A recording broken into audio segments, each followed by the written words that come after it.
नमस्कार बच्चों। इस वीडियो में हम आपको एक बहुत इंपॉर्टेंट डेरिवेशन बताएंगे और ये जो डेरिवेशन होने वाला है ये होगा इक्वेशन ऑफ मोशन का डेरिवेशन। लेकिन हम लोग इसको किससे डिस्कस करेंगे? तो कैलकुलस मेथड के थ्रू इसको हम लोग डिस्कस करेंगे। ठीक है, कैलकुलस मेथड का मतलब डिफरेंशिएशन और इंटीग्रेशन होता है, तो उससे हम लोग इसको सॉल्व करने की कोशिश करेंगे, या ये कह सकते हैं कि इसको डिराइव करने की कोशिश करेंगे। तो देखिए, इक्वेशंस ऑफ मोशन होती क्या है, तो पहले समझ लीजिए। तीन इक्वेशंस ऑफ मोशन होती है। फर्स्ट इक्वेशन ऑफ मोशन देखेंगे तो इसमें कहा गया है v is equal to u plus a t. ठीक है, यहाँ पर v क्या है? फाइनल वेलोसिटी होती है, u इनिशियल वेलोसिटी होती है, a एक्सेलरेशन होता है, t टाइम होता है। सेकंड इक्वेशन ऑफ मोशन देखेंगे तो ये क्या होता है? तो ये होता है s is equal to u t plus half a t square. Same चीज वही है, यहाँ पर s आ गया। s का मतलब यहाँ पर होता है डिस्प्लेसमेंट जो कवर होता है बॉडी से। ठीक है, displacement covered by the body. Third equation पे आते हैं। थर्ड इक्वेशन है v square is equal to u square plus 2as। अब इन तीनों इक्वेशंस को कैलकुलस मेथड से कैसे कवर अप किया जाएगा, कैसे इसको डिराइव किया जाएगा, वो हम लोग को यहाँ पर देखना है। तो देखिए, बहुत आसान तरीका है, कोई बहुत ज्यादा टफ नहीं है। अब चलिए स्टार्ट करते हैं। पहले हम लोग देखेंगे फर्स्ट इक्वेशन ऑफ मोशन। ठीक है, पहले देखेंगे फर्स्ट इक्वेशन। अब फर्स्ट इक्वेशन अभी आपने देखा, फर्स्ट इक्वेशन क्या है? तो ये है v is equal to u plus a t.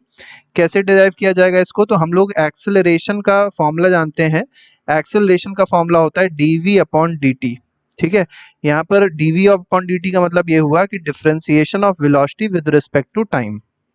ठीक, इसके बाद क्या करेंगे? dt को हम लोग LHS पे भेज देंगे, तो क्या हो जाएगा? a इंटू डी टी बराबर क्या हो जाएगा? dv हो जाएगा। फिर क्या करेंगे? दोनों तरफ इंटीग्रेट करेंगे, तो integration a dt is equal to integration, यहाँ क्या आ जाएगा? dv आ जाएगा। अब देखिए, यहाँ पर dt है, इसका मतलब टाइम को हम लोग चेंज कर रहे हैं और यहाँ पर वेलोसिटी को चेंज कर रहे हैं। टाइम इनिशियली क्या होता है? 0 होता है, और फाइनल टाइम हम लोग मान लेते हैं t टाइम है। अब जब टाइम 0 था तो इनिशियल वेलोसिटी क्या थी बॉडी की? u थी। अब जब टाइम t हो गया तो फाइनल वेलोसिटी क्या हो गई बॉडी की? v हो गई। तो ऐसे हम लोग इसको लिख सकते हैं। अब a जो है कांस्टेंट है, ये हम लोग को एज्यूम करना होता है इस इक्वेशन के लिए कि acceleration of the body is constant, मतलब यूनिफॉर्म एक्सेलरेशन में बॉडी चल रही है। Body is moving in uniform accelerated motion. ठीक है, ये आपको एज्यूम करना है। अब यहाँ पर a को आप बाहर ले लीजिए क्योंकि कांस्टेंट था। बचा क्या? dt बचा अंदर। इसके बाद ये 0 से लेके t तक हो गया, इज इक्वल टू dv का इंटीग्रेशन। अगर आप देखेंगे dv का इंटीग्रेशन होता है v। ठीक है, और कहाँ से कहाँ तक? तो लोअर लिमिट आपकी u है और अपर लिमिट क्या है? v है। ठीक है, अब देखिए इसके बाद क्या करना है? जैसे dv का इंटीग्रेशन v था, उसी तरीके से dt का इंटीग्रेशन t हो जाएगा। ठीक है, तो ये क्या हो जाएगा? a और ब्रैकेट में यहाँ हो जाएगा t। लोअर लिमिट है 0, अपर लिमिट है t। और यहाँ पर अब कैसे इसको सॉल्व करते हैं? तो पहले v की जगह v पुट करेंगे, माइनस v की जगह u पुट कर देंगे, तो v माइनस u। और यहाँ क्या बन जाएगा? तो a में t की जगह पहले t पुट करेंगे, फिर माइनस 0। तो इसको ऐसे लिख सकते हैं, a ब्रैकेट में t हो जाएगा माइनस 0 हो जाएगा, और ये किसके बराबर हो जाएगा? v माइनस यू के बराबर हो जाएगा। इसको अगर और सही से लिखना चाहें तो ऐसे लिख सकते हैं, ए टी बराबर v माइनस यू। तो हम लोग ने देखा v इज इक्वल टू, अब इसको u को आप इधर की ओर भेज दीजिए, तो फाइनल इक्वेशन क्या बन गई? v is equal to u plus a t बन गई। ठीक है, तो यहाँ पर फर्स्ट ऑप्शन जो है, मतलब ये जो पहली इक्वेशन हम लोग ने देखी, ये प्रूव हो गई। इसके बाद आते हैं सेकेंड इक्वेशन ऑफ मोशन देखेंगे। सेकेंड इक्वेशन ऑफ मोशन कहती है s is equal to u t plus half a t square. अब देखते हैं सेकेंड इक्वेशन ऑफ मोशन। ठीक है, सेकेंड इक्वेशन ऑफ मोशन बहुत आसान, इसका भी तरीका है कैसे किया जाएगा, देखिएगा। ठीक है, तो सेकेंड इक्वेशन ऑफ मोशन क्या है? तो ये है s is equal to u t plus half a t square. अब इसको कैसे सॉल्व करेंगे देखिए। तो अभी आपने देखा इस इक्वेशन को, हम लोग सेकंड इक्वेशन पे देख रहे थे, इस सेकंड इक्वेशन को देखते हैं। थोड़ा सा ऊपर हो गया अपने आप से, ठीक है। तो सेकंड इक्वेशन ऑफ मोशन हमारी है s is equal to u t plus half a t square. अब देखिए इसको कैसे डिराइव करेंगे। तो इसको डिराइव करने के लिए हमको वेलोसिटी की जो फॉर्मूला होता है उसको लेके चलना है। वेलोसिटी फॉर्मूला है ds अपॉन dt। ठीक है, velocity is rate of change of displacement. तो देखिए ds मतलब हो गया change of displacement with respect to time. इसके बाद क्या करना है? dt को इधर की ओर भेज देना है LHS पे, तो क्या बन जाएगा? v dt बराबर क्या हो जाएगा? ds हो जाएगा। अभी आपकी इक्वेशन देखिए v dt है और यहाँ पर ds है। अब आपको क्या करना है? इस v की जगह, ठीक है, v की जगह रिप्लेस v। v की जगह हमने फर्स्ट इक्वेशन में फाइंड आउट किया था v बराबर u प्लस ए टी, तो हम लोग क्या करेंगे, इस v की जगह u plus a T put कर देंगे। तो क्या हो जाएगा, इक्वेशन कुछ ऐसी बन जाएगी, u प्लस ए टी रहेगी और यहाँ पर एक आ जाएगा dt और यहाँ पर आ जाएगा ds। ठीक है, फिर इसको क्या करना है, इंटीग्रेट करना है, दोनों तरफ आप इंटीग्रेशन कर दीजिए, इंटीग्रेशन का साइन लगा दीजिए। अब देखिए इंटीग्रेशन किसको करना है, तो आप एलएचएस पे देख सकते हैं dt है, इसका मतलब टाइम को इंटीग्रेट करना है। इनिशियल टाइम होता है 0, फाइनल टाइम होता है t। इसी तरीके से डिस्प्लेसमेंट, टाइम अगर 0 है तो डिस्प्लेसमेंट भी 0 होगा और जो टाइम t होगा तो वहां पर डिस्प्लेसमेंट s हो जाएगा। अब क्या हो जाएगा, ये जो dt है ये दोनों में जाके मल्टीप्लाई होगा, तो क्या बन जाएगा, ये कुछ ऐसे देख सकते हैं इसको आप लोग, इसको अलग कर लीजिए तो ये हो जाएगा u dt। ठीक है, 0 से लेके t तक इंटीग्रेट किया, प्लस फिर से इंटीग्रेशन आ जाएगा at dt, और कहां से कहां तक इंटीग्रेट करेंगे, 0 से लेके t तक।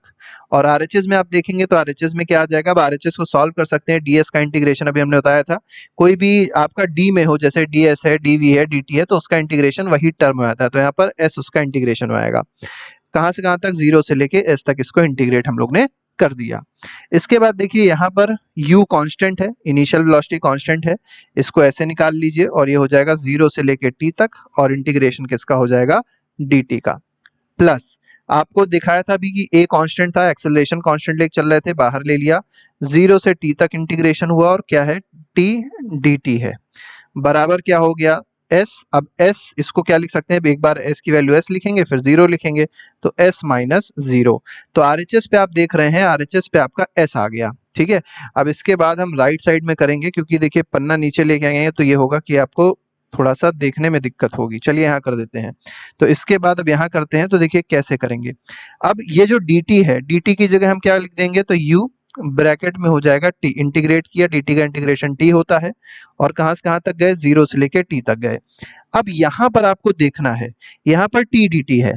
ठीक है, तो अगर मान लीजिए आपसे कहा जाए x dx है, ठीक है, और आपसे पूछा जाए इसका इंटीग्रेशन क्या होता है, तो आप कहेंगे एक्स स्क्वायर अपॉन 2 होता है। याद रखिएगा x dx है तो उसका इंटीग्रेशन आएगा एक्स स्क्वायर अपॉन 2।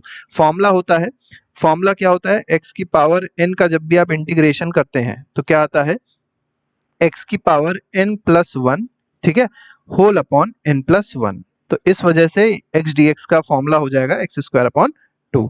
यहाँ पर n की वैल्यू दिखाई पड़ रही थी, ये x की पावर n है, तो यहाँ पे x की पावर 1, तो n की वैल्यू यहाँ पर 1 है, तो x की पावर 2 अपॉन 2 हो गया। तो यहाँ पर क्या बन जाएगा, तो इंटीग्रेट जब आप इसको करेंगे, t dt को जब आप इंटीग्रेट करेंगे तो क्या बन जाएगा, t स्क्वायर अपॉन 2 बन जाएगा। ठीक है, कहाँ से कहाँ तक जाएगी ये वैल्यू, 0 से लेके t तक जाएगी। इसके बाद इक्वल टू क्या हो जाएगा, अब ये s माइनस 0 क्या देगा आपको, s देगा। अब आते हैं, देखिए फिर से वही सेम चीज, u ब्रैकेट में क्या हो जाएगा, t की जगह पहले t रख दीजिए, फिर एक बार 0 रख दीजिए, प्लस हाफ चाहे तो आप बाहर निकाल सकते हैं, तो हाफ बाहर निकाल लिया, एक बार t की वैल्यू t स्क्वायर की जगह t पे रख दीजिए, तो यहाँ पर t स्क्वायर हो जाएगा, दूसरा 0 स्क्वायर हो जाएगा, 0 स्क्वायर की वैल्यू 0 ही होगी, इज इक्वल टू क्या हो गया, s हो गया।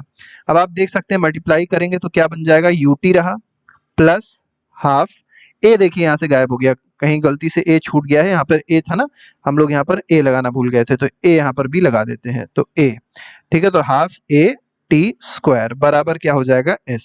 तो आपको यहाँ से सेकेंड इक्वेशन डिराइव होती मिल गई आपको कि s is equal to u t plus half a t square.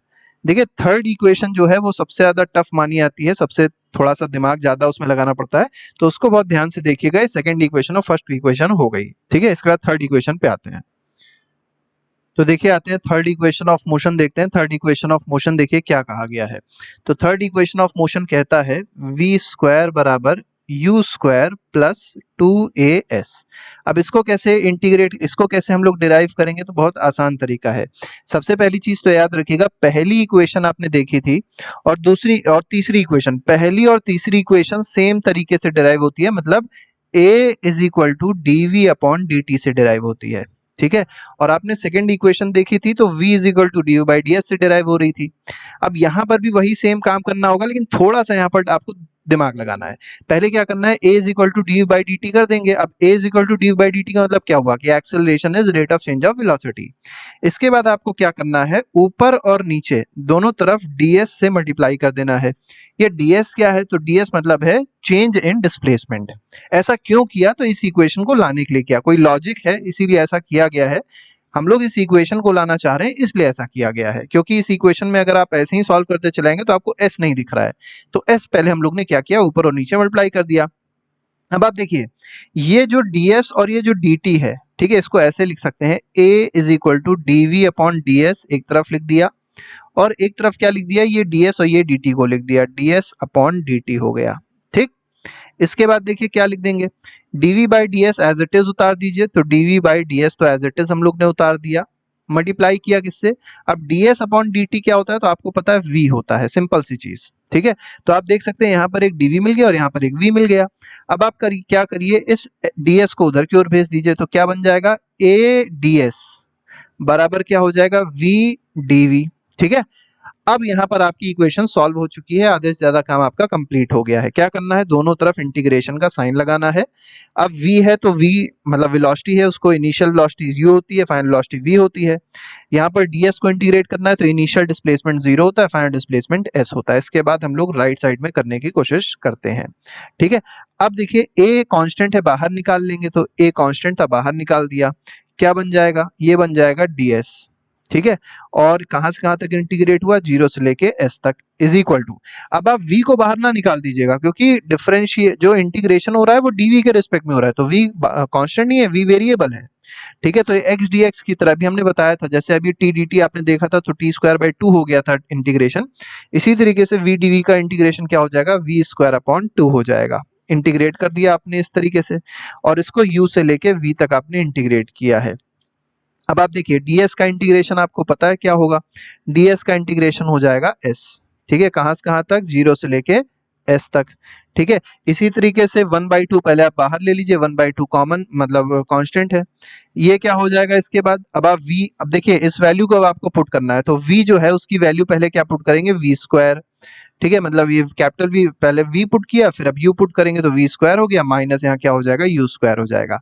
अच्छा ये ना कर दीजिएगा आपकी v स्क्वायर की जगह आपने केवल v पुट कर दिया, नहीं, ये जो v है इसकी वैल्यू यहाँ पर v है, और यहाँ पर लोअर लिमिट में v की वैल्यू क्या है, u है, तो u स्क्वायर हो जाएगा। ठीक है, इसी तरीके से अब क्या करना है, जो s है उसकी वैल्यू अपर लिमिट में क्या है, s है, और लोअर लिमिट में क्या है, 0 है, तो ये क्या बन जाएगा, ये बन जाएगा a ब्रैकेट में s माइनस 0 बराबर हाफ तो रहेगा ही रहेगा। ठीक है, और यहाँ पर क्या हो जाएगा, v square minus u square.